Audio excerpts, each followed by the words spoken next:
Guys स्वागत करते हैं आपका आप ही के अपने यूट्यूब चैनल इन्वेस्टिंग वायरस में। गाइस आज हम लोग एनालिसिस देखेंगे वोडाफोन आइडिया का, देखेंगे कंपनी का फ्यूचर कैसा है, बैलेंस शीट, पास रिटर्न, सारा चीज़ हम लोग एनालिसिस करेंगे। तो इस वीडियो को पूरा अंत तक देखना, आपको खुद पता चल जाएगा कि आपको इस स्टॉक में इन्वेस्ट करना चाहिए या नहीं।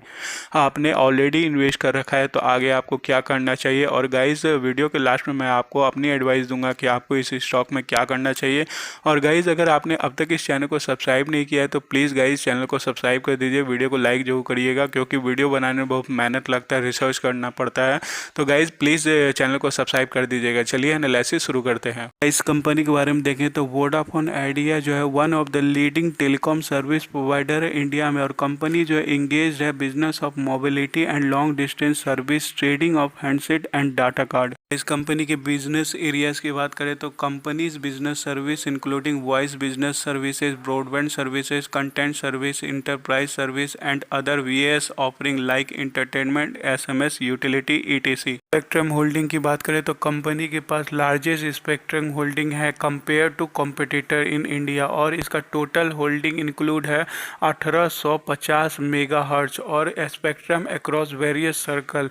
It is coverage across 4,87,000 towns and village in India. Infrastructure की बात करें तो द कंपनी से present infrastructure includes 1,80,000 unique GSM cell sites, 4,57,000 broadband sites and 3,70,600 kilometres of fibres across India. Subscriber base की बात करें तो कंपनी के पास अभी 272 मिलियन सब्सक्राइबर है। पहले कंपनी के पास 311 मिलियन सब्सक्राइबर हुआ करता था जो घट के 272 मिलियन हो गया है। मार्केट शेयर की बात करें तो 27% अभी मार्केट शेयर कंपनी के पास है और 24% रेवेन्यू जनरेट करती है टेलीकॉम मार्केट से। और कंपनी जो है कुछ क्षेत्र में मार्केट लीडर भी है जैसे केरला और मुंबई जिसमें कि 46% और 30% है। Other dominant circles including Gujarat में 36%, महाराष्ट्र में 32%, हरियाणा में 29% और कोलकाता में 27% है। और कंपनी का शेयर फॉल हो गया 40% से 27% जब कंपनी वोडाफोन और आइडिया दोनों मर्ज हो गई। इस कंपनी का कुछ और की पॉइंट देखें तो ये mid cap high risk company है। इंटेंसिक वैल्यू का डाटा अवेलेबल नहीं है, आरओई वर्सेस एफडी का डाटा अवेलेबल नहीं है, कंपनी डिविडेंड नहीं देती है, एंट्री पॉइंट अच्छा है, कंपनी एएसएम लिस्ट में नहीं है। इस कंपनी का मार्केट कैप देखें तो 28,365 करोड़ का, करंट प्राइस अभी 8 रुपये चल रहा है। बुक वैल्यू देखें तो -19.3 है। आरओसी देखें तो 0%, आरओई देखें तो वो भी 0% है। इस कंपनी का प्रोस एंड कॉन्स देखें तो कंपनी में प्रोस नहीं है, कौन सी है कि कंपनी है लो इंटरेस्ट कवरेज रेशियो और कंपनी ने पिछले 5 साल में पुअर सेल्स ग्रोथ सिर्फ 1.60% का दिखा है। और कंपनी के ऊपर लायबिलिटी 10,569 करोड़ का है और कंपनी ने जो भी कर्ज लिया है वो भी हाई रेट पे लिया है। इस कंपनी का क्वार्टरली रिजल्ट देखें तो कंपनी का सेल्स हर साल इंक्रीज हो रहा है, कंपनी का एक्सपेंस भी हर साल इंक्रीज हो रहा है, कंपनी का ऑपरेटिंग प्रॉफिट भी हर साल इंक्रीज हो रहा है, लेकिन कंपनी का नेट प्रॉफिट माइनस में है। कंपनी का क्वार्टरली रिजल्ट देखें तो सेल्स देखें हर साल गिरता जा रहा है, कंपनी का एक्सपेंस भी गिरता जा रहा है, कंपनी का ऑपरेटिंग प्रॉफिट भी गिरा है और कंपनी का नेट प्रॉफिट तो बहुत ज़्यादा माइनस में है।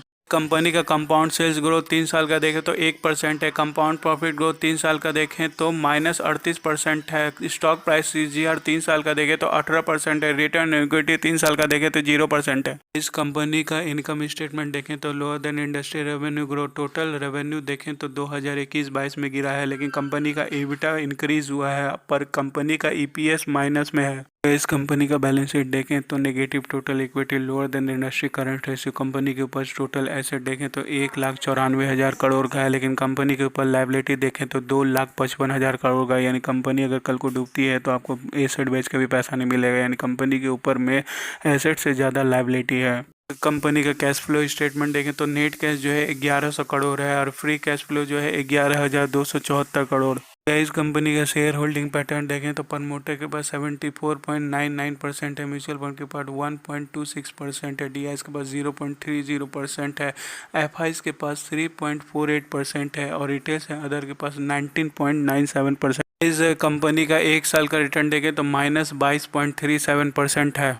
इस कंपनी का 5 साल का रिटर्न देखें तो -80.16% है। गाइज कंपनी का ऑल टाइम रिटर्न देखें तो -82.90% है। गाइज ये था वोडाफोन आइडिया का एनालिसिस। गाइज मैं इसमें कुछ पॉइंट हाईलाइट करना चाहता हूँ कि पहला कि कंपनी का ROC ROE दोनों जीरो है, कंपनी का बुक वैल्यू भी माइनस में है, कंपनी का रेवेन्यू EBITDA EPS सारा चीज़ गिरता जा रहा है, माइनस में है कंपनी का रेवेन्यू। और कंपनी का के ऊपर में जो है एसेट से ज़्यादा कर्ज है, यानी कंपनी अगर कल को डूबती है तो आपको एसेट बेच कर भी पैसा नहीं मिलेगा। कंपनी का 1 साल का 5 साल का ऑल टाइम सारा चीज़ माइनस रिटर्न है और कंपनी का मार्केट शेयर भी गिरते जा रहा है। तो गाइज़ मुझे नहीं लगता कि आपको इस स्टॉक में इन्वेस्ट करना चाहिए, क्योंकि ये आपके वेल्थ को पूरी तरह डिस्ट्रॉय कर देगा। गाइज़ अदरवाइज़ अगर आप करना ही चाहते हैं तो आपकी मर्ज़ी है, लेकिन मेरी एडवाइस है कि 1 रुपये भी 1 शेयर भी आप इसमें इन्वेस्ट ना करें, क्योंकि आपको कुछ भी रिटर्न नहीं मिलेगा, उल्टा आपका वेल्थ डिस्ट्रॉय हो जाएगा।